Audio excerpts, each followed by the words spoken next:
কিভাবে ব্লগারের একটি blank template তৈরি করবেন। সেই ব্ল্যাঙ্ক টেমপ্লেটে আপনার অন্য কোনো গ্যাজেট থাকবে না, শুধুমাত্র হোম পেজে আপনি যা লিখবেন তাই শো করবে, ঠিক এইরকম। এখন কথা হচ্ছে ব্ল্যাঙ্ক টেমপ্লেট দিয়ে আপনি কি করবেন। ব্ল্যাঙ্ক টেমপ্লেট দিয়ে সাধারণত একটি হোম পেজ তৈরি করা হয়, যেখানে অন্য কোনো গ্যাজেট থাকবে না, শুধুমাত্র হোম পেজ ছাড়া, যেখানে আপনি আপনার ইচ্ছা মতো ডিজাইন করে যে কোনো নোটিশ অথবা গেমের হোম পেজ তৈরি করতে পারেন। তো চলুন দেখে নেই কিভাবে একটি ব্ল্যাঙ্ক টেমপ্লেট তৈরি করা যায়, ফুল টিউটোরিয়াল। প্রথমেই গুগল থেকে blogger.com লিখে সার্চ করে জিমেল আইডি দিয়ে ব্লগারে লগ ইন করে নিব। 3 ডট মেনুতে ক্লিক করে নিউ ব্লগে ক্লিক করে নতুন একটি ব্লগ তৈরি করব।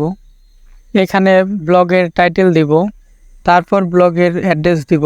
এখানে আপনার অ্যাড্রেসটি যদি অ্যাভেলেবল না থাকে তাহলে একটু চেঞ্জ করে নেবেন।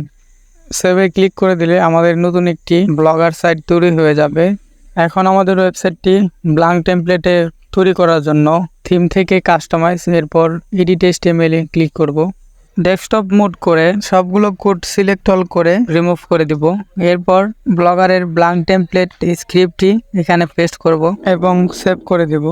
ব্লগারের 4টি blank template download link video ডিসক্রিপশনে দিয়ে দেব, সেখান থেকে আপনি ডাউনলোড করে নিতে পারবেন। ব্যাস, ব্ল্যাঙ্ক টেমপ্লেট তৈরির কাজ শেষ। ওয়েবসাইটটি ভিউ করলে এরকম দেখাবে। ওয়েবসাইটটিকে আমরা ডেস্কটপ মোডে ভিউ করব, তাই আবার সেটিংস থেকে থিম, এরপর কাস্টমাইজের ডাউনে এই অ্যাকাউন্টটিতে ক্লিক করে মোবাইল সেটিংস থেকে ডেস্কটপ মোড করে সেভ করে দেব। এখন থেকে ওয়েবসাইটটি ডেস্কটপ মোডে ভিউ হবে এবং দেখলে এরকম দেখতে পারবে, কোনো গ্যাজেট টেমপ্লেট বা অন্য কিছু শো করবে না। এখানে আপনি আপনার ইচ্ছা মতো যে কোনো নোটিশ অথবা গেম অথবা যা ইচ্ছা আপনি প্লেস করতে পারেন, ডিজাইন করতে পারেন।